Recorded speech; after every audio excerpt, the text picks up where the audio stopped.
El sol del domingo caía tibio sobre el patio, pero el ambiente entre nosotros estaba frío. Era nuestro almuerzo familiar habitual, una farsa que manteníamos cada semana. Mi hijo, Daniel, hablaba de negocios con nuestro vecino, el señor Méndez, mientras su esposa, Paula, revisaba obsesivamente su teléfono, probablemente calculando cuántos «me gusta» tendría su foto del postre. Mi nieto Lucas, de apenas 10 años, era el único que parecía notar la tensión bajo la superficie. Yo removía mi café, sintiendo el peso de los secretos que llenaban esa casa. Una casa que yo había pagado con mi trabajo, pero donde ahora parecía ser solo una inquilina tolerada, una sombra de mi pasado. La mesa estaba puesta con la vajilla cara, esa que Paula insistía en usar, aunque yo sabía que éramos nosotros, o mejor dicho, mi pensión, quienes pagábamos las cuotas. Lucas, inocente y directo como solo un niño puede serlo, levantó la vista de su plato. «¿Abuela? ¿Cuándo me vas a mostrar el collar verde de la...?» «¿Bisabuela? Dijiste que era para mí». Sentí la mirada de Paula clavarse en mí, aguda y alerta. Daniel dejó de hablar. El silencio se espesó. Sonreí a mi nieto con toda la ternura que pude reunir, aunque mi corazón latía con una alarma sorda. «Justo esta mañana fui a buscarlo a la caja fuerte, cariño», dije con calma, dirigiendo mi voz suavemente hacia todos en la mesa. «Quería asegurarme de que estuviera limpio para cuando fueras mayor. Pero es extraño. No lo encontré. El estuche de terciopelo azul estaba vacío. El tintineo de un cubierto contra un plato fue el único sonido». Paula soltó una risa aguda, un sonido como de cristal rompiéndose. «Ay, Rosa, su memoria», dijo, con una falsa inflexión de compasión que me revolvió el estómago. Puso su mano sobre la de Daniel, un gesto de posesión. «¿No recuerda? Usted me lo dio el mes pasado. Dijo que quería que yo lo luciera en la fiesta del club, que ya era hora de que alguien lo usara». Me miró con esos ojos brillantes y duros, desafiándome a contradecirla frente a nuestros invitados. Sentí la sangre subir a mi rostro, una indignación fría y controlada. Ella no solo mentía, sino que usaba mi supuesta senilidad como arma, convirtiendo mi preocupación legítima en un episodio de confusión. Mantuve mi postura, mis manos quietas sobre el regazo. No iba a permitir que me barrieran tan fácilmente. «Paula», dije, mi voz serena pero cortante, atravesando su falsa dulzura. Yo nunca olvido una joya. Nunca. La miré fijamente, sin pestañear, obligándola a sostener mi mirada.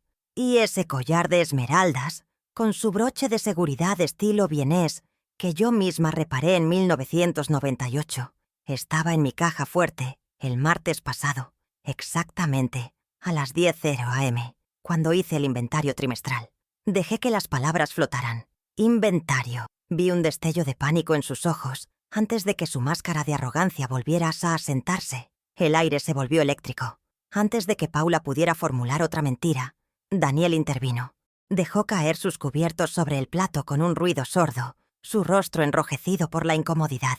«Mamá, por favor, no empieces». Su tono era el de un padre regañando a una niña terca. «Paula tiene razón. Estás olvidando cosas últimamente. Ya hablamos de esto. Estás confundiendo a todos». Me señaló con el tenedor, un gesto de impaciencia que me hirió profundamente. No me defendió, no preguntó, simplemente asumió mi incompetencia, aliándose instantáneamente con ella.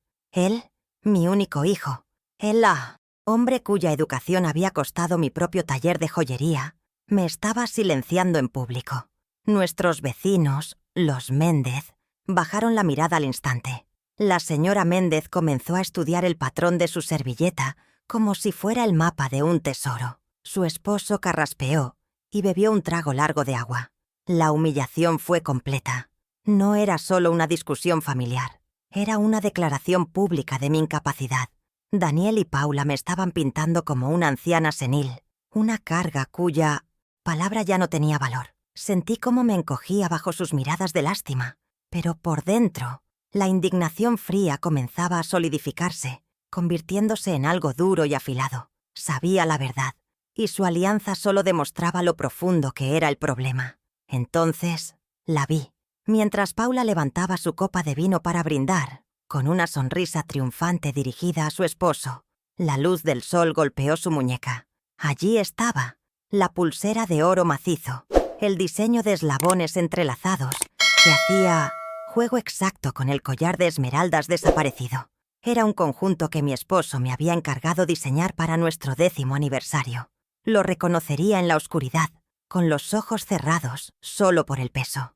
Paula, en su arrogancia, había cometido el primer error. Había usado la evidencia.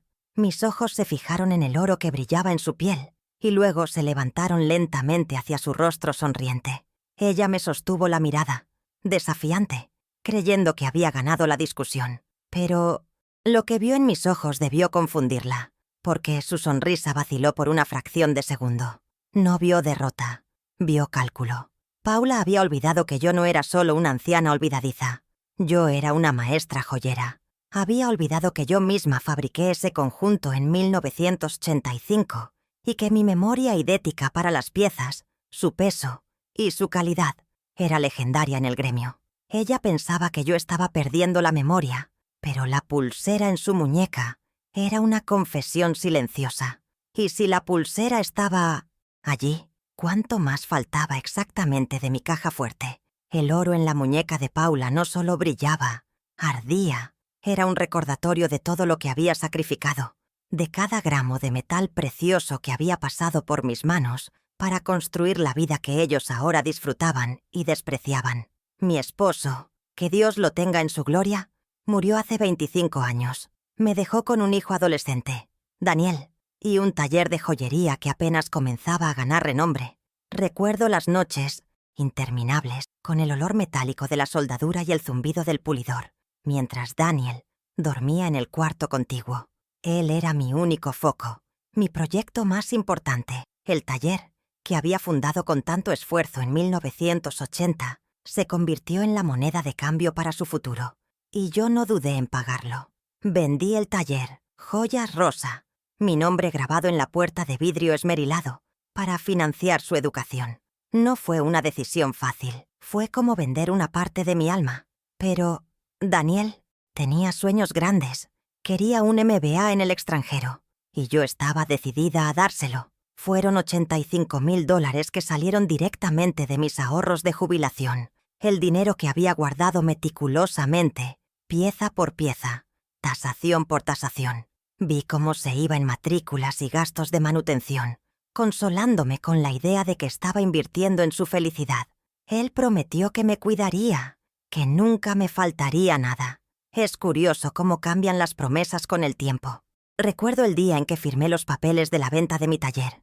Tenía 45 años. Estaba en la cima de mi carrera artesanal, pero allí estaba, entregando las llaves al nuevo propietario. Mis manos, acostumbradas a sostener lupas y pinzas delicadas, temblaban ligeramente mientras firmaba.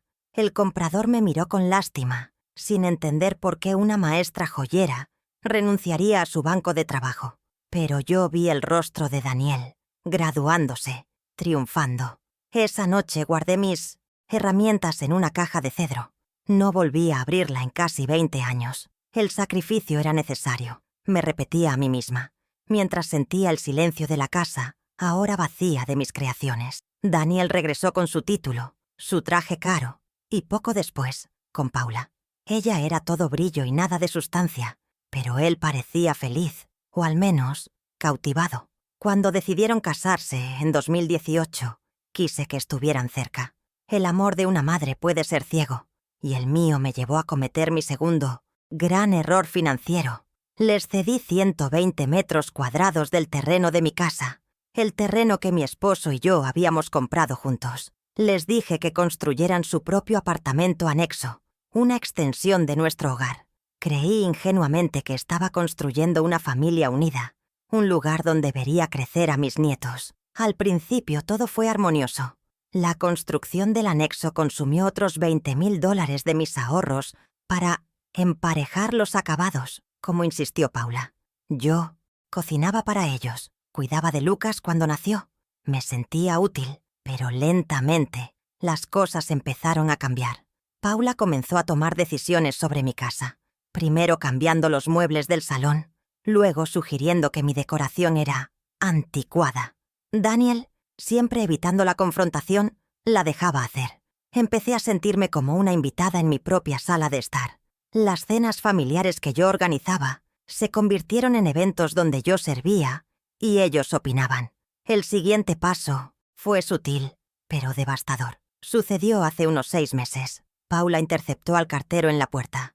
«Rosa, deja que yo maneje las cuentas del banco», me dijo con esa voz melosa que usaba para enmascarar sus órdenes. «Es todo digital ahora. Muy confuso para ti. ¿Por qué no nos firmas este poder y Daniel y yo nos encargamos de todo? Así descansas». Me habló de gastos médicos, de emergencias futuras, de simplificar mi vida. Daniel asintió diciendo que era más práctico. La palabra que usaron fue «protegerte». ¡Qué ironía! Firmé ese documento. Lo firmé en la mesa de la cocina, la misma mesa donde ahora me acusaban de senil. Confié en mi hijo. Creí que firmaba un poder notarial limitado, específico para gastos médicos, como me habían asegurado.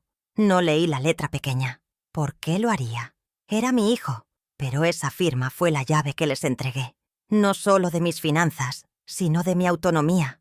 Ellos no querían protegerme, querían controlarme, querían acceso sin restricciones al patrimonio que yo había construido con décadas de trabajo y sacrificio. La pulsera en la muñeca de Paula era la prueba de que ya habían empezado a usar esa llave. Empezaron a tratarme como a una niña, con una condescendencia que me helaba los huesos. Si discrepaba en algo, intercambiaban miradas por encima de mi cabeza. «Mamá está cansada», decía Daniel. «Está confundida», añadía Paula. Dejaron de incluirme en las conversaciones sobre el mantenimiento de la casa o las finanzas. Me convertí en un mueble, una reliquia que desempolvaban para las visitas. Pero olvidaron algo fundamental. Olvidaron quién había pagado por cada ladrillo de esa casa, quién había financiado sus vidas de lujo. Olvidaron que yo era la joyera. Olvidaron que una joyera tiene un ojo entrenado para el detalle. Notamos las inclusiones más pequeñas en un diamante, la más mínima variación en el peso del oro, la discrepancia en un cierre. Y yo había empezado a notar las discrepancias en mi propia casa. Pequeñas mentiras, gastos, inexplicables. Y ahora, el vacío en mi caja fuerte. La caja fuerte que solo yo y Daniel sabíamos abrir. O eso creía yo.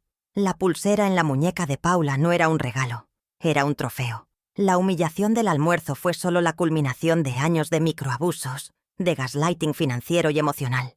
Me habían arrinconado, convencidos de mi propia debilidad. Pero mientras los Méndez se despedían con disculpas apresuradas y Daniel llevaba a Lucas adentro, dejando a Paula sola conmigo en el patio, yo tomé una decisión. La indignación fría se asentó en mi pecho. Ya no era una madre herida. Era una tasadora, y era hora de hacer un inventario completo de la traición. El primer paso era obvio. Necesitaba confirmar qué más faltaba. La caja fuerte era el punto de partida, pero la verdadera evidencia no estaría allí. Estaría en el único lugar que yo había mantenido sagrado, el único lugar que Paula consideraba basura vieja de la abuela. Mi antiguo taller, o lo que quedaba de él, en el sótano. Allí guardaba mis registros, mis libros de contabilidad, mis diseños. Allí guardaba mi verdadera memoria. Tenían razón en una cosa. Mi memoria no era lo que era. Era mejor, porque yo no solo recordaba las joyas, tenía las pruebas, tenía cada pieza documentada. Mientras Paula recogía su teléfono, lanzándome una última mirada de desdén antes de entrar, yo me mantuve firme. «Disfruta la pulsera mientras puedas, Paula», pensé. El juego acababa de cambiar, y ellos habían olvidado que, en mi propio taller, yo siempre había fijado las reglas. Esa misma tarde, después de que los vecinos se fueron y la farsa del almuerzo terminó, bajé al sótano. El aire allí abajo es diferente. Huele a aceite de pulir, a ozono de las herramientas eléctricas y al leve aroma metálico del oro guardado. Es el único lugar de la casa que Paula nunca toca. Lo considera mi cuarto de cachivaches. Subieron a su apartamento anexo, probablemente a celebrar su pequeña victoria, dejándome sola con mi indignación. Encendí la lámpara de mi antiguo banco de trabajo. Mis herramientas estaban allí, limpias, ordenadas, esperando. La precisión, me recordé a mí misma, es el antídoto para el caos emocional. Y yo necesitaba precisión. Me dirigí a mi armario de suministros, un gabinete de roble pesado que construí con mi esposo, detrás de una falsa pared en el fondo, donde solía guardar las gemas más valiosas. No había terciopelo. Había un compartimento secreto. Mis dedos, aunque envejecidos, recordaban la combinación de presiones. La madera cedió con un clic sordo. Adentro no había joyas, sino algo más valioso. Mi memoria profesional. Saqué un libro de contabilidad de tapa dura, marca Mercurio, con el año 1998 grabado en el lomo. Era mi inventario personal, el registro de cada pieza importante que había pasado por mis manos. Abrí el libro. El papel era grueso, amarillento en los bordes. Cada página era una obra de arte en sí misma. A la izquierda, una fotografía Polaroid de la joya, nítida y clara. A la derecha, mi caligrafía precisa detallando cada especificación. El peso exacto en gramos, la pureza del oro, los quilates de las piedras, el tipo de engaste. Allí estaba, en la página 34, el collar de esmeraldas, tasación original de 1998, $18.000. El valor total de las piezas registradas en ese libro superaba los $180.000. Yo sé exactamente lo que falta, murmuré, pasando las páginas. Quilate por quilate. La pulsera que Paula llevaba estaba en la página 14, pero el robo de las joyas era solo la punta del iceberg. Si se atrevían a vaciar mi caja fuerte, ¿qué habrían hecho con mis cuentas? Subí a mi estudio y encendí mi tableta. Paula siempre se había burlado de mi lentitud con la tecnología, pero la verdad es que soy metódica. Ingresé mis contraseñas, que guardo en un sistema analógico que ella nunca entendería. Abrí el portal de mi banco personal. Ignoré la cuenta conjunta que compartía con Daniel para los gastos de la casa. Fui directo a mi cuenta de ahorros personal, la que contenía los fondos de mi taller vendido.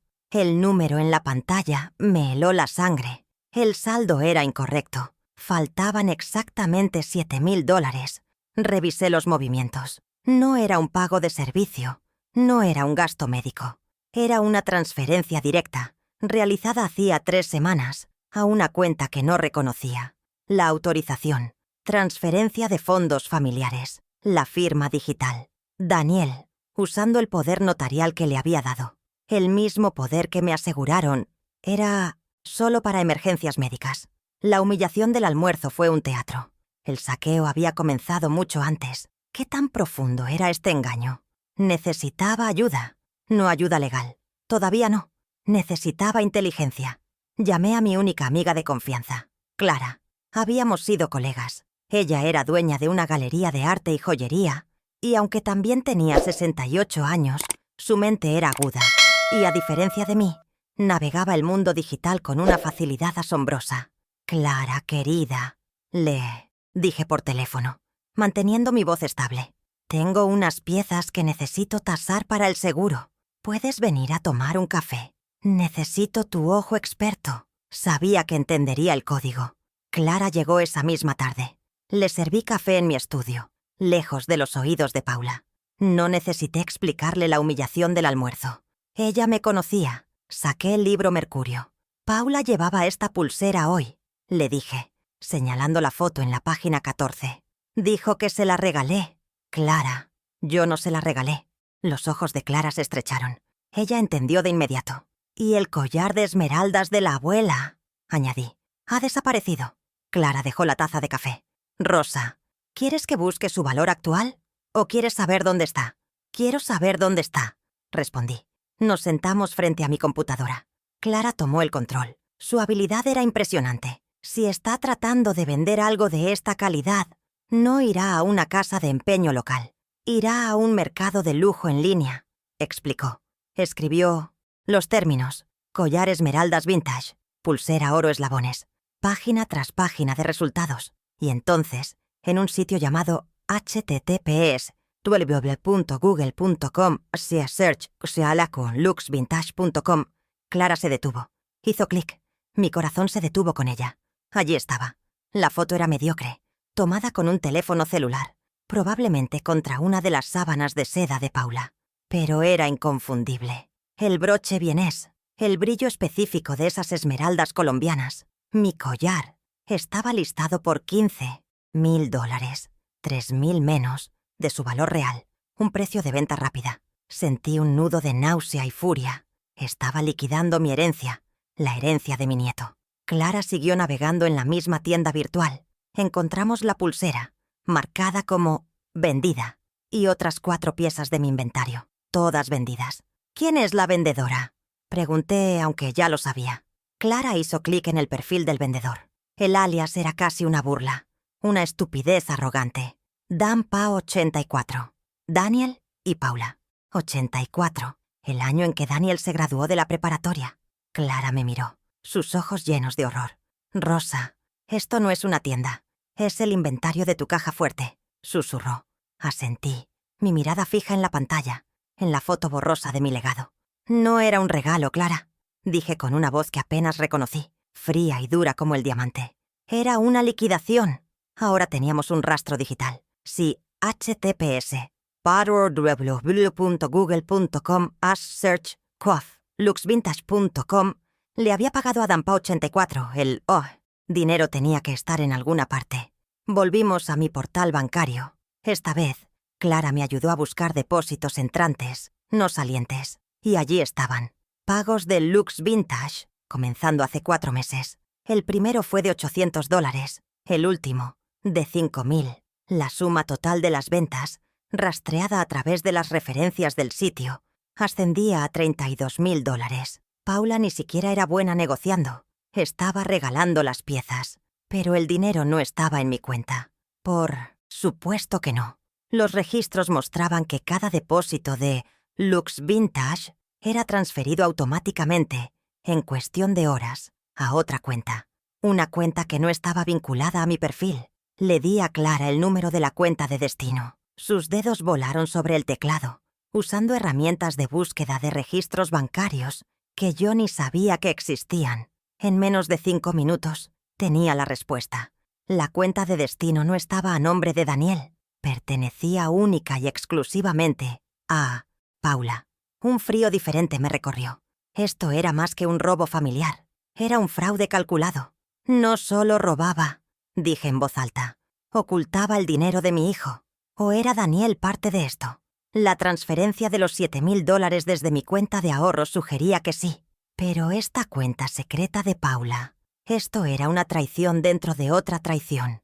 Clara imprimió todo. Las listas de Lux Vintage, los extractos bancarios con los depósitos, la información de la cuenta secreta de Paula. Las páginas salían calientes de la impresora. Clara me dejó sola esa noche con la carpeta de pruebas. La evidencia era abrumadora, pero faltaba la pieza central, el poder notarial. ¿Qué había firmado exactamente? ¿Qué tan amplio era el poder que les había dado?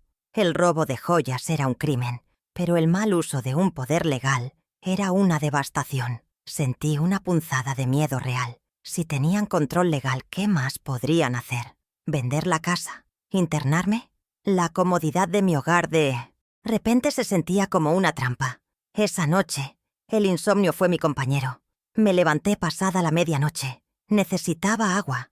Mientras pasaba por el pasillo que conectaba la casa principal con su apartamento anexo, escuché voces. Eran Daniel y Paula, discutiendo en susurros airados. Me detuve en la sombra del arco. La voz de Paula era sibilante y clara. «Tu madre está sospechando». Lo vi en su cara en el almuerzo. Daniel murmuró algo, tratando de calmarla. Y entonces oí la frase que congeló mi alma. «Si sigue así, tendremos que declararla incompetente. El doctor Muñoz puede firmar los papeles». Mi mano voló a mi boca para ahogar un grito. No era solo el dinero. No era solo el patrimonio.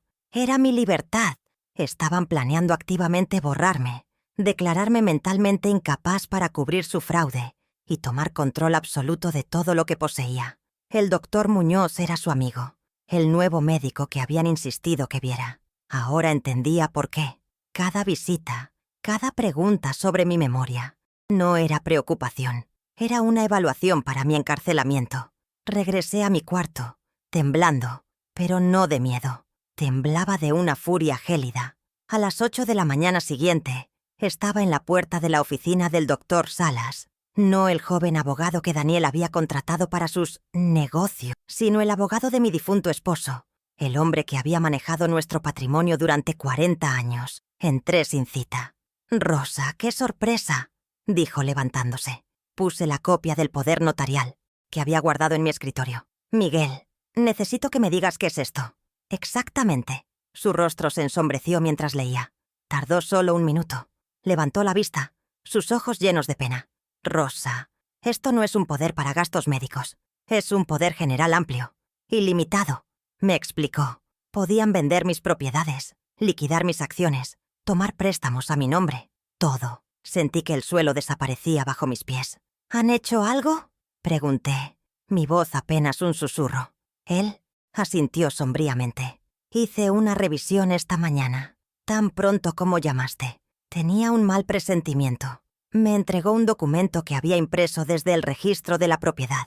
Un contrato de préstamo. Daniel había usado el poder general amplio para solicitar un préstamo hipotecario de $50,000 y había puesto mi casa, la casa que mi esposo y yo construimos, la casa valuada en $700,000, como garantía. El aire salió de mis pulmones. Estaba ahogándome en la traición. Miré la fecha del contrato. 2 semanas antes del almuerzo. 2 semanas antes de que Paula me acusara de senil por un collar.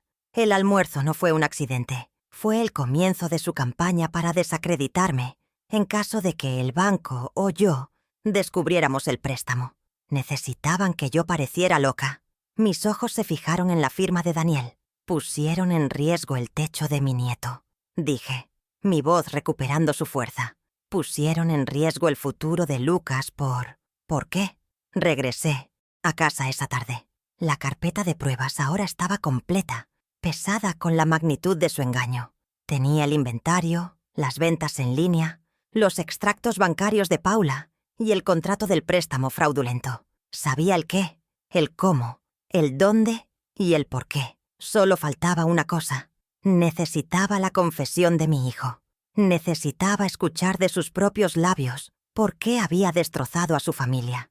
Y necesitaba que esa confesión fuera irrefutable. Esperé a que Daniel volviera del trabajo.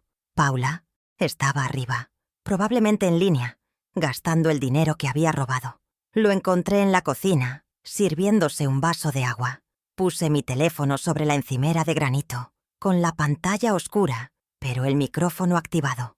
Empecé con calma. «Daniel, revisé mis cuentas. Faltan $7,000 de mis ahorros. La transferencia la autorizaste tú». Él se congeló. Intentó mentir. Tartamudeó sobre gastos de la casa, sobre un error del banco. Pero yo mantuve mi mirada fija, serena, implacable. Le mostré la impresión del extracto. Su fachada se desmoronó. Fue patético. «Mamá, por favor, déjalo así», suplicó, su voz rompiéndose. «Paula se equivocó. Tiene deudas. Tiene deudas de juego. Juego. Así que esa era la adicción. Si esto sale a la luz, nos arruina a todos. Ya usé el poder para el préstamo. Necesitábamos el dinero». Confesó todo. El préstamo, la presión de Paula, su miedo. Admitió saber lo de las joyas, aunque culpó a Paula por la idea. Escuché en silencio, mi corazón convirtiéndose en piedra. Él no era una víctima, era un cómplice activo. Cuando terminó su patética letanía de excusas, simplemente asentí. «Entiendo». Él pareció aliviado, pensando que lo había perdonado. Se fue al patio a fumar. Me acerqué al teléfono y detuve la grabación. Era peor, pensé, guardando el dispositivo. Mi hijo era cómplice del fraude. Tenía el inventario, las ventas, los extractos, el préstamo y la confesión. Faltaba la última pieza, la audiencia. El lunes por la mañana, a las 10 en punto, crucé las puertas de caoba de la oficina del doctor Salas. El aire olía a cera para pisos y a papel antiguo, un agudo contraste con la tensión rancia de mi hogar. Miguel Salas me recibió de inmediato, su rostro grave. Sobre su escritorio ya estaba el documento que había descubierto en el registro. El préstamo de $50,000. No necesité explicarle el robo de las joyas. Él vio la conexión de inmediato. «Rosa, este poder general amplio es un arma cargada», me dijo, y yo vi en sus ojos la confirmación de que Daniel me había entregado, legalmente, a los lobos. Mi voz no tembló. «Prepara los papeles de revocación, Miguel, inmediatamente». No hubo lágrimas. La rabia se había asentado en mí como un bloque de hielo, agudizando mis sentidos. Salas me explicó que la revocación era unilateral, pero debía ser entregada y registrada para tener efecto. Mientras él dictaba a su asistente, yo me concentré en el siguiente paso. Había validado el estado de la propiedad y confirmado la traición legal. Ahora debía cortar el suministro de dinero. Revisé el plan en mi mente, una secuencia de acciones tan precisa como el engaste de un diamante. Primero, la ley. Segundo, el banco. Tercero, la evidencia impresa. Cuarto, la confesión. Quinto, la audiencia. Un plan en 5 actos. Firmé la revocación del poder notarial con mi pluma fuente, la misma que usaba para firmar certificados de autenticidad. El trazo de mi firma fue firme. Necesito copias. Certificadas, Miguel. 3 de ellas. Él asintió, entendiendo que esto no era solo una medida defensiva.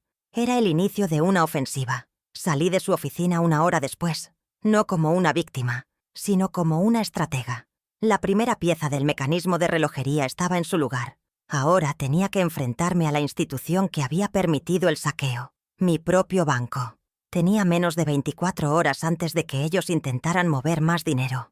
El martes a las 9 de la mañana, entré sola a la sucursal bancaria. Siempre era Paula quien me acompañaba, quien manejaba mis asuntos. La cajera, una joven que apenas me reconoció, me miró con confusión cuando pedí ver al gerente de la sucursal. Fui conducida a una oficina de vidrio. El gerente, el señor Prieto, parecía incómodo. Probablemente había autorizado personalmente las transferencias de Daniel, amparado por ese poder notarial. Puse la copia certificada de la revocación sobre su escritorio de madera laminada.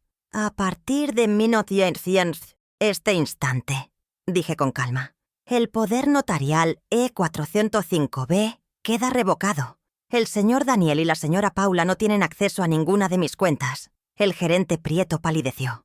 Tomó el documento leyéndolo 2 veces. Señora Rosa, esto es inusual. Daniel ha manejado estas cuentas por meses. Lo miré fijamente. ¿Bajo la premisa de que era para gastos médicos? Él no respondió. Bloqueé todo acceso a Daniel y Paula. Congelé mi línea de crédito personal para evitar nuevos préstamos. Y quiero una auditoría forense de los últimos 6 meses, detallando cada transferencia superior a $100. Supe, por su obediencia inmediata, que el banco temía una demanda. Habían sido negligentes. Corté el flujo de dinero. Era el torniquete financiero que necesitaba antes de la cirugía. Salí del banco sintiendo el frío del aire acondicionado en mi piel. Había recuperado el control de mi patrimonio, pero la revocación solo prevenía daños futuros, no reparaba el pasado. El siguiente paso era materializar la evidencia digital. El martes por la tarde Clara vino a mi casa. No trajimos tazas de café esta vez. Desplegamos nuestra operación en mi estudio, convirtiéndolo en un cuarto de guerra. Encendimos la impresora. El zumbido de la máquina era el único sonido mientras comenzábamos a imprimir las pruebas. Cada página que salía era un cargo más contra ellos. Imprimimos las capturas de pantalla de http www.google.com/search-luxvintage.com. Allí estaban mis joyas, una por una, con la marca de vendido. El alias Dampa84 brillaba en la pantalla. Clara fue meticulosa, capturando las URL, las fechas de publicación, los precios de venta rápida. $15,000 por el collar que valía mucho más. Imprimimos 12 páginas solo del sitio web. Era la prueba número 2, tangible, irrefutable. El robo ya no era una sospecha, era un catálogo de liquidación. Paula ni siquiera se había molestado en cubrir sus huellas digitales, convencida de mi ignorancia tecnológica. Luego pasamos a los extractos bancarios. Usando la información que habíamos descubierto, rastreamos los depósitos de Lux Vintage y las transferencias inmediatas a la cuenta secreta de Paula. La impresora escupió mes tras mes de transacciones, $32,000 en 4 meses, desviados sistemáticamente. La prueba número 3. Ver los números en papel, en tinta negra, lo hizo real de una manera que la pantalla no podía. Era un plan metódico de desvío de fondos. Clara organizó todo en una carpeta con separadores. «Esto es fraude, Rosa», dijo en voz baja. «Lo sé», respondí. Con el frente legal y financiero asegurado, y la evidencia física compilada, llegué al miércoles. Necesitaba la prueba número 4. La confesión. Sabía que Daniel era el eslabón débil. Paula era la mente maestra. Pero Daniel era el facilitador, consumido por la culpa y la debilidad. Preparé la escena. Esperé hasta las 8 de la noche, cuando él llegara del trabajo, cansado y con la guardia baja. Paula solía subir a su apartamento a esa hora para relajarse. Era mi ventana de oportunidad. Puse mi teléfono sobre la encimera de la cocina, camuflado entre el correo, con la grabadora de voz activada. Cuando entró, lo confronté, no con rabia, sino con una tristeza calculada. Daniel, faltan $7,000 de mi cuenta de ahorros. La transferencia tiene tu firma digital. Fue exactamente como lo había previsto. Se desmoronó, tartamudeó, mintió y luego se quebró. Mamá, por favor, déjalo así. Paula tiene deudas. Deudas de... Oh, juego. La palabra juego colgó en el aire de la cocina. Era la pieza que faltaba. La ludopatía. Siguió hablando, admitiendo el préstamo, su complicidad, su miedo a la ruina. Todo quedó grabado. Cada palabra de excusa era una soga más alrededor de su cuello. Detuve la grabación después de que subió, derrotado, a su apartamento. Guardé el archivo de audio. Prueba número 4. Asegurada. La confesión de mi cómplice.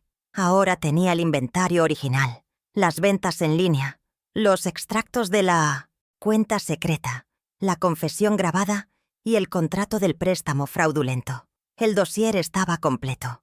Mi plan silencioso había funcionado sin que ellos sospecharan nada. Seguían viéndome como la anciana senil del almuerzo del domingo. No tenían idea de que había pasado los últimos 3 días desmantelando su vida. El jueves por la mañana, ejecuté el último paso del plan, preparar la trampa final.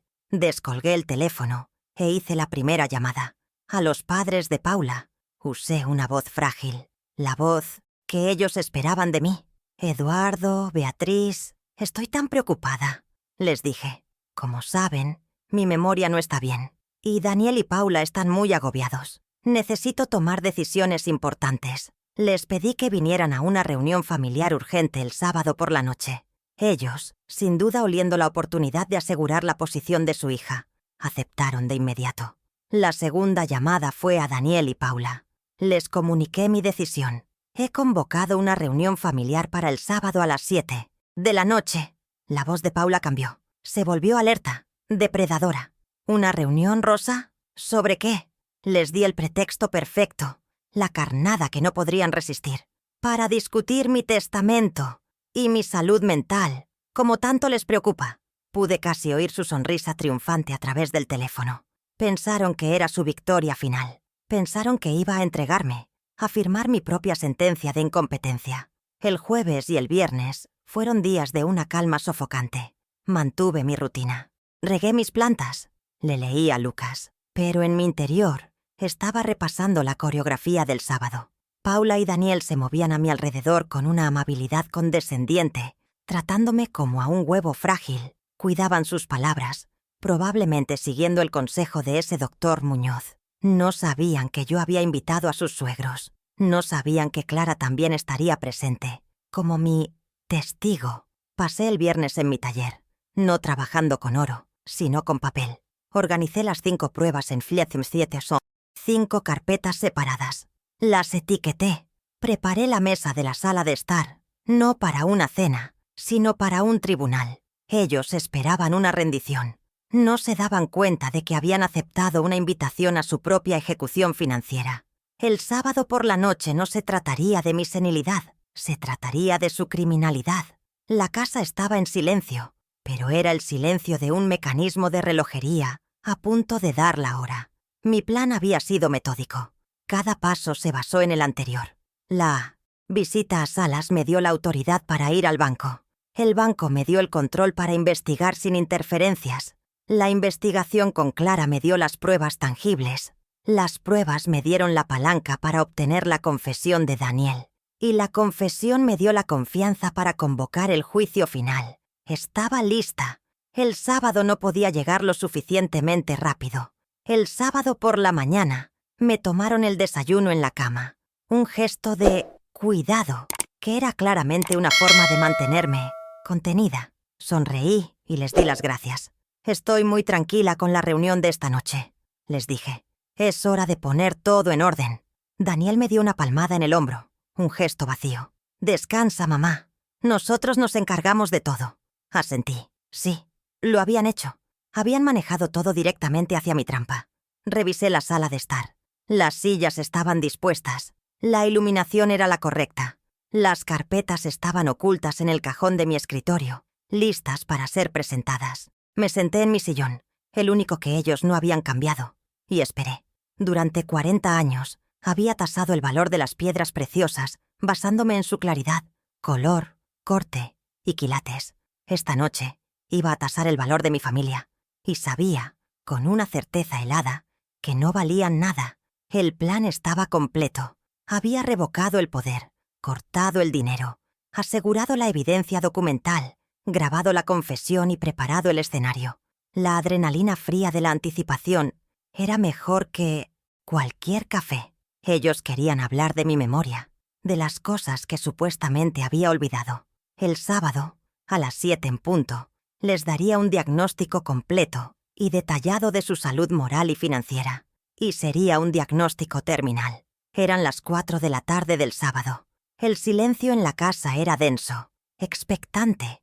Yo estaba en el jardín, podando mis rosas, un acto metódico que siempre me ha centrado. El metal frío de las tijeras en mi mano era un ancla. Sabía que, en su apartamento, anexo, Paula y Daniel se estaban preparando para la reunión de las 7, ensayando sus líneas sobre mi deterioro. Habían aceptado la carnada de discutir mi testamento y mi salud mental con una avidez repugnante.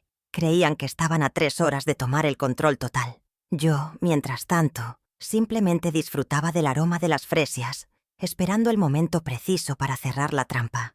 La calma antes de una tormenta siempre es la más reveladora. La tormenta rompió antes de lo esperado. La puerta de vidrio del anexo se abrió de golpe, resonando en el patio. No era la Paula impecablemente vestida de siempre. Llevaba ropa de estar en casa, su cabello estaba desordenado y su rostro, desprovisto de maquillaje, estaba contorsionado por una furia que no había visto antes. Sostenía su teléfono en la mano como si fuera un arma, apretándolo con tanta fuerza que sus nudillos estaban blancos. Caminó hacia mí, sus pasos erráticos, casi tropezando. Se detuvo a unos metros, jadeando. No por el esfuerzo, sino por la rabia. «¡Tú!», gritó, su voz rompiéndose en un chillido agudo que hizo que los pájaros volaran de los árboles. «¿Qué hiciste?», siseó, acercándose más. «Estaba tratando de pagar. Mis tarjetas. Todas mis tarjetas fueron rechazadas. El banco dijo que la cuenta principal está congelada». Su pánico era palpable. Probablemente estaba intentando hacer un pago de sus deudas de juego. O quizás comprar otro trofeo con el dinero que creía controlar. Llamé a Daniel y él tampoco puede entrar. Dice que su acceso fue denegado. Tú no puedes hacer eso. El poder se detuvo, dándose cuenta de lo que estaba admitiendo. Finalmente, la arquitecta de mi ruina financiera estaba sintiendo la soga que yo había colocado el martes por la mañana. La miré con calma, sin dejar de sostener mis tijeras de podar. Corté una rosa muerta antes de responder. «Paula, querida, creo que te refieres a mis cuentas, las que llevan mi nombre, las que pagué con 40 años de trabajo». Dejé que el silencio se asentara. Resulta que, después de nuestro pequeño almuerzo el domingo, decidí que era hora de revisar mis finanzas. Es sorprendente lo que una vieja senil puede encontrar cuando se concentra. Y sí, puedo hacer lo que quiera con mi dinero, incluyendo protegerlo. Fue la primera vez que le admití abiertamente que sabía. Su rostro pasó del rojo al blanco pálido. La dinámica había cambiado irreversiblemente. Su arrogancia se evaporó, reemplazada por un pánico animal. Vio la red cerrándose. Vio el préstamo de $50,000, las ventas de las joyas, todo a punto de explotar. «Daniel», gritó como si lo invocara. «Daniel tiene el poder. Él te demandará. Él arreglará esto». Retrocedió un paso buscando una ruta de escape. Su confianza no estaba en sí misma, sino en el control que creía tener sobre mi hijo y sobre mis bienes. Pero había apostado por el hombre equivocado y había subestimado a la mujer equivocada. Su desesperación era la pequeña victoria que necesitaba antes de la batalla final. «Ah, sobre eso», dije suavemente, acercándome al grifo para lavar las tijeras. «El poder notarial, el que le hicieron firmar a una anciana confundida para gastos médicos». La miré por encima del hombro. «Hablé con mi abogado, el doctor Salas, el lunes por la mañana. Ese poder, Paula, fue legalmente revocado el martes a las 9 de la mañana. El banco fue notificado. Tus tarjetas adicionales fueron canceladas. El acceso de Daniel Asmo. Mis cuentas está permanentemente bloqueado». Vi el terror puro en sus ojos. Estaba atrapada. Su fuente de ingresos, la que usaba para pagar sus adicciones, se había secado. Paula perdió el control. Se abalanzó sobre mí, intentando agarrarme del brazo. «¡Estás loca! ¡Estás demente!». Esquivé su agarre con facilidad. Siempre fue impulsiva. «Te encerraremos, lo juro. Hablaremos con el doctor Muñoz. Él ya tiene los papeles. Daniel y yo demostraremos que eres incompetente». Era la amenaza que había escuchado a través de la pared, ahora lanzada como veneno a mi cara. Había confirmado mi mayor temor, el plan para despojarme de mi libertad. Pero ahora, esa amenaza sonaba hueca. Era el gruñido de un animal acorralado, no el plan de un depredador. Me erguí, secando mis manos. «Guarda tu aliento, Paula. Y tu rabia. La necesitarás». Me acerqué a la puerta de mi casa. «Tenemos una reunión familiar en menos de 3 horas. Tendrás mucho que explicar». Abrí la puerta y me volví hacia ella por última. «Beth, tus padres están por llegar. Hice que Clara los recogiera en la estación. Asegúrate de vestirte apropiadamente. Y si yo fuera tú», añadí con una sonrisa gélida, «usaría la pulsera de oro que tanto te gusta, la de la página 14 de mi inventario». La dejé sola en el patio, temblando, sabiendo que la reunión de las 7 ya no era sobre mi testamento. Era sobre su juicio. A las 7 en punto, el timbre sonó. Mi sala de estar, meticulosamente arreglada, no se sentía como un hogar, sino como un tribunal. Clara ya estaba conmigo, sentada en una silla junto a la chimenea. Su presencia era un ancla de calma y validación. Ella sería mi testigo. Daniel entró primero. Aún mantenía un aire de arrogancia forzada, como si esta reunión fuera una molestia que debía gestionar. Pero Paula entró detrás de él, pálida y tensa. El encuentro en el jardín la había despojado de su confianza. Ahora solo le quedaba el miedo. Vio a Clara y supo que esto no era una simple charla familiar. La trampa estaba oficialmente cerrada, y ellos acababan de entrar en ella. 1 minuto después, llegaron los padres de Paula, Beatriz y Eduardo, personas de apariencia respetable que siempre me habían tratado con una ligera condescendencia, como si yo fuera una reliquia encantadora pero irrelevante. Claramente no tenían idea de la verdadera naturaleza de la reunión. Saludaron a Paula con besos sonoros, notando su palidez, pero atribuyéndola, sin duda, al estrés de lidiar conmigo. Se sentaron en el sofá principal, frente a mi sillón.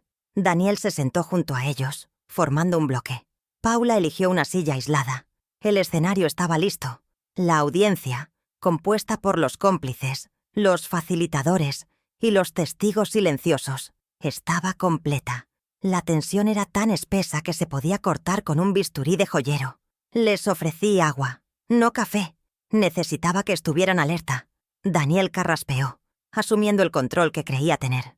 «Bueno, mamá, nos dijiste que querías hablar de de tu salud y del testamento. Estamos aquí para escucharte y apoyarte».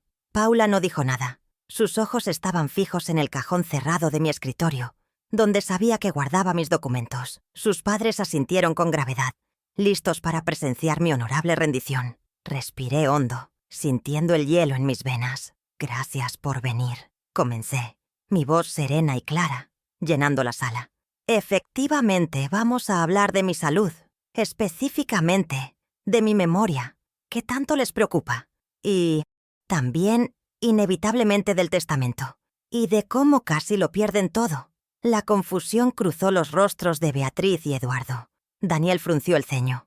Me levanté lentamente y fui a mi escritorio. Saqué la primera carpeta. Era pesada. La abrí sobre la mesa de centro. Dentro estaba mi libro de inventario Mercurio, de 1998. El olor a papel viejo llenó el aire. «Hablemos de mi memoria», repetí, abriendo el libro. «Empecemos por este registro.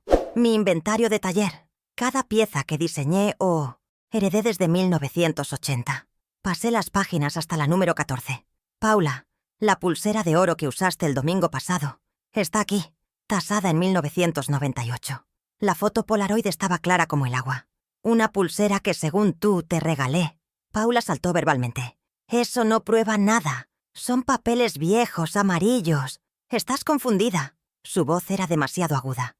Eduardo, su padre, intentó intervenir. «Rosa, querida, ¿de qué se trata esto? Paula te admira». «Por supuesto que querría». Lo interrumpí, levantando una mano. «Tienes razón, Paula. Los papeles viejos no prueban una venta actual. Hablemos de papeles nuevos». Saqué la segunda carpeta. «Hablemos de tecnología. Algo que ustedes asumieron que yo no entendía». Extendí sobre la mesa la primera impresión. La página principal del sitio, https parasw.google.com luxvintage.com. «¿Reconocen esta tienda en línea?», pregunté al aire. Paula dejó de respirar. «Es un mercado de lujo de segunda mano. Y saqué la segunda impresión, es el perfil del vendedor.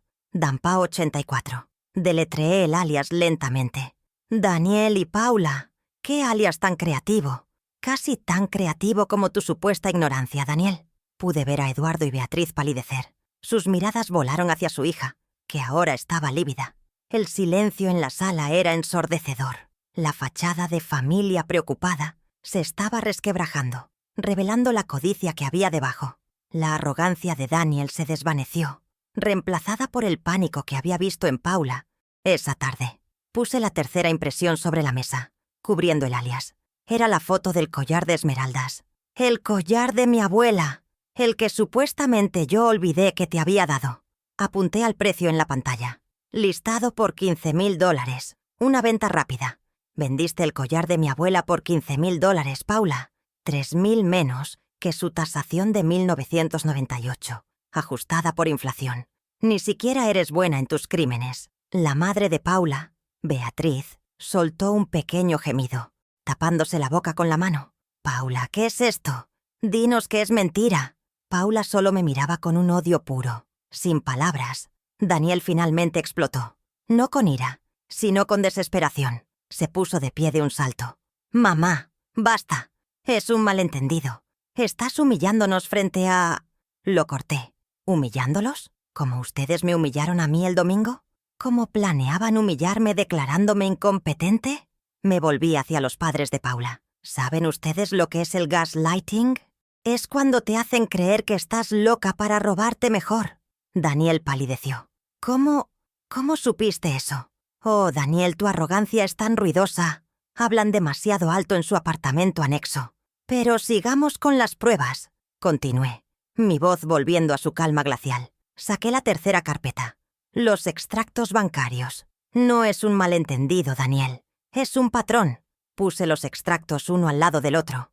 «Aquí están los depósitos de Lux Vintage. Y aquí, las transferencias inmediatas a una cuenta secreta.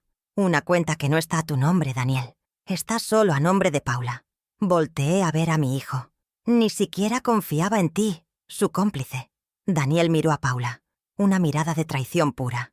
El equipo se estaba desmoronando desde adentro. «En total», dije señalando el resumen que Clara había preparado, «son $32,000 en ventas en los últimos 4 meses. $32,000 de mi patrimonio, de la herencia de Lucas, desviados a una cuenta privada. Beatriz, Eduardo, ¿ustedes sabían que su hija tenía un problema de ludopatía?». Los padres de Paula se quedaron helados. La palabra ludopatía fue como una bofetada. Paula finalmente rompió. «¡Cállate! ¡Cállate, vieja bruja! No sabes nada». «Sé lo suficiente», respondí. Y sé que Daniel lo sabía. Lo cual me lleva a la siguiente prueba. Miré a mi hijo que se había derrumbado en el sofá, su rostro entre las manos. «Pero lo peor no fue el robo, Daniel. Fue la traición. Fue tu complicidad activa». Saqué mi teléfono celular.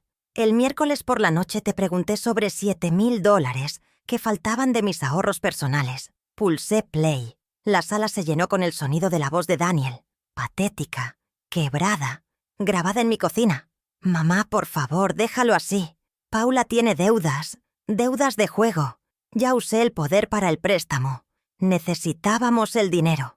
El silencio que siguió a la grabación fue absoluto, mortal. Los padres de Paula miraban a Daniel con absoluto desprecio. Clara simplemente observaba, su rostro impasible. Daniel no levantó la cabeza. Paula lloraba, pero eran lágrimas de rabia, no de arrepentimiento. Estaba derrotada, expuesta, y odiaba a la persona que lo había hecho.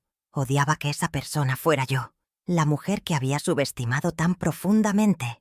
La grabación fue la daga final. Había usado sus propias palabras, su propia confesión, para destruir la última pizca de credibilidad que le quedaba. Ya no había malentendidos, solo había hechos. «¿El préstamo?», dijo Eduardo, el padre de Paula, su voz apenas un susurro. «¿Qué préstamo?». «Ah, la última pieza. Saqué la quinta carpeta, la más delgada, el contrato del préstamo hipotecario». «Me alegra que pregunte, Eduardo, porque esto es lo que mi hijo y su hija hicieron con el poder notarial que me engañaron para firmar». Puse el documento frente a él. $50,000, usando mi casa, esta casa, la casa valuada en $700,000, como garantía, firmado por Daniel, 2 semanas antes de que me acusaran públicamente de senil. Ahora sí, el colapso fue total. Beatriz empezó a sollozar abiertamente. Eduardo parecía que iba a golpear a Daniel. «Pusieron en riesgo el techo de su propio hijo», dije, mi voz cortando el drama. «Por $32,000 que Paula desvió, y $50,000 que ustedes dos tomaron para cubrir sus deudas. Todo mientras planeaban declararme incompetente para que nunca pudiera descubrirlos». Me levanté, sintiendo el poder regresar a mí. No el poder financiero, sino el poder moral. El poder de la verdad. Había desmantelado su red de mentiras, pieza por pieza, frente a la única audiencia que les importaba, sus propios padres. Ahora, las consecuencias. Me dirigí a Daniel y Paula, que no se atrevían a mirarme. «Como saben, el poder notarial fue revocado el martes por la mañana». Saqué un sobre del escritorio. «Estas son sus tarjetas de crédito adicionales. Las mías están canceladas». Arrojé los pedazos de plástico cortados sobre la mesa, encima de las pruebas. La primera consecuencia, el fin del dinero fácil. Su acceso a mi vida financiera estaba permanentemente amputado. La cara de Paula se contrajo. Ese fue el golpe que más sintió. «Segundo», continué, mi voz sin inflexiones, «el apartamento anexo, ese que construí en mi terreno, con mis ahorros, para tenerlos cerca». Miré a Daniel, luego a Paula. «Tienen 30 días para desalojarlo. Ni un día más». Paula levantó la cabeza de golpe. «¿Qué? No puedes. Es nuestra casa». «No, Paula. Es mi propiedad y la voy a vender. Necesito recuperar el préstamo de $50,000 que sacaron a mi nombre sin mi permiso y reponer los $7,000 que Daniel robó de mis ahorros». La segunda consecuencia, la pérdida del hogar, el techo que daban por sentado. Daniel finalmente me miró. Sus ojos estaban rojos, suplicantes. «Mamá, por favor, ¿dónde iremos? ¿Y Lucas?». El nombre de mi nieto fue un golpe bajo, pero yo estaba preparada. «Debiste pensar en Lucas antes de poner su hogar como garantía para las deudas de juego de tu esposa. Debiste pensar en él cuando conspirabas para encerrar a su abuela». Mi voz era acero. No habría piedad.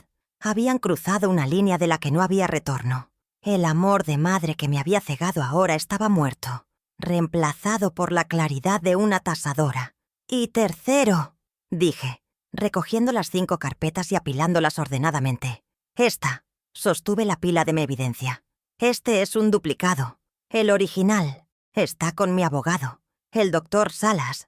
Me aseguré de que vieran el grosor de los archivos. Contiene el inventario, las ventas, los extractos, el contrato del préstamo y la grabación de tu confesión, Daniel. Todo. Me acerqué a la puerta, indicando que la reunión había terminado. «Recen para que no falte ni un solo objeto más de esta casa. Recen para que no intenten disputar la venta del apartamento o la revocación del poder». Me detuve y los miré por última vez, a los 4. Porque si lo hacen, si intentan pelear esto, si escucho una palabra más sobre el doctor Muñoz o mi incompetencia, el doctor Salas tiene instrucciones mías de abrir un proceso penal completo por fraude, abuso de confianza y conspiración. Dejé que las palabras legales colgaran en el aire. La tercera consecuencia, la amenaza de la cárcel, la ruina reputacional. ¿He sido clara o mi memoria sigue fallando? Los padres de Paula se levantaron como autómatas. Eduardo agarró a Paula del brazo. Su rostro era una máscara de furia y vergüenza. «Te vienes con nosotros. Ahora». Paula intentó zafarse, pero su padre fue implacable. Beatriz ni siquiera me miró. Daniel seguía sentado, roto. Un hombre de 40 años, reducido a un niño castigado.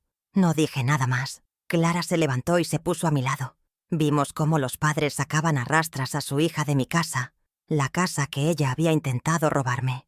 Daniel se quedó atrás, solo, en medio del desastre que había ayudado a crear. El silencio que quedó era limpio. Por primera vez en años, mi casa se sentía mía. Había expuesto la verdad. Había dictado las sentencias. Las consecuencias eran inmediatas y devastadoras para ellos. Sin dinero, sin casa y bajo la amenaza de acciones legales. Había recuperado mi poder. No gritando, sino presentando hechos. Mi calma había sido mi arma más letal. La tasación de mi familia, como había temido, había arrojado un resultado de 0 valor. Pero mi propia tasación, mi propio valor, finalmente estaba restaurado. Daniel levantó la vista. «¿Mamá?» Su voz era un hilo. Lo miré con frialdad. «Tienes 30 días, Daniel. Empieza a empacar». Me di la vuelta y caminé con Clara hacia la cocina. Necesitaba un té. Había sido una noche larga, pero el trabajo más difícil acababa de terminar. La limpieza apenas comenzaba, pero yo ya había ganado la guerra. El resto era solo logística. La justicia, como la buena joyería, requiere paciencia, precisión y una mano firme. Y mi mano no había temblado ni una sola vez. No les di 30 días. No los necesitaron. Se fueron en 15. El silencio que dejaron atrás fue ensordecedor al principio, pero luego se convirtió en algo limpio. Daniel ni siquiera intentó discutir. Empacó sus cosas mientras Paula, supongo, estaba con sus padres, lidiando con las consecuencias de sus deudas de juego. Ver el apartamento anexo vacío fue como cerrar una herida infectada. Durante 2 semanas, observé cómo desmontaban la vida parasitaria que habían construido a mis expensas. No sentí tristeza por su partida, solo un alivio profundo y frío. La casa finalmente podía respirar, y yo también. El aire, libre de sus mentiras y su codicia, era más ligero.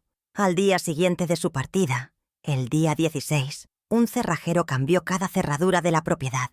El sonido metálico de los viejos pestillos siendo reemplazados fue música para mis oídos. Era un acto simbólico, por supuesto, pero también una necesidad práctica. Sostuve la nueva llave en mi mano. Era de un diseño simple, pero se sentía sólida, pesada. Representaba un límite físico, una declaración de que esta fortaleza ya no sería violada. Ya no habría accesos secretos, ni llaves duplicadas, ni confianza traicionada. A partir de ese momento, la única persona que controlaría quién entraba y salía de mi casa sería yo. Era el primer ladrillo de mi nueva vida. Establecer los nuevos límites con Daniel fue la parte más difícil, pero la más necesaria. Mi amor por él había muerto en esa sala, reemplazado por una lástima fría. Ahora solo quedaba mi deber hacia Lucas. Dejé las reglas claras a través del doctor Salas. Daniel ahora debe agendar una cita por teléfono para ver a su hijo. No hay visitas en mi casa. Solo se ven en el parque público, los miércoles por la tarde y los domingos por la mañana. Y siempre, siempre, bajo mi supervisión. No voy a permitir que la debilidad moral de su padre o la adicción de su madre envenenen a mi nieto. El dolor en los ojos de Daniel cuando aceptó los términos fue real, pero era un dolor que él mismo había fabricado. Financieramente construí una fortaleza. Mis finanzas ahora están blindadas. Siguiendo el consejo de Salas, cerré todas las cuentas antiguas. Abrí nuevas cuentas en un banco diferente, uno donde no conocía a nadie. Establecí protocolos de seguridad de doble factor y alertas para cualquier transacción. El poder notarial no solo fue revocado. Me aseguré de que cualquier intento futuro de obtener uno similar activara una alerta legal. El dinero de la venta de mi taller, lo que quedaba de él, se movió a un fideicomiso blindado a nombre de Lucas. Ya no soy una fuente de ingresos, soy una bóveda cerrada. Paula y Daniel nunca volverán a tocar un centavo de mi patrimonio. Puse el apartamento anexo de 120 metros cuadrados a la venta esa misma semana. Se vendió rápidamente. La ubicación era excelente. La agente inmobiliaria no hizo preguntas sobre la urgencia.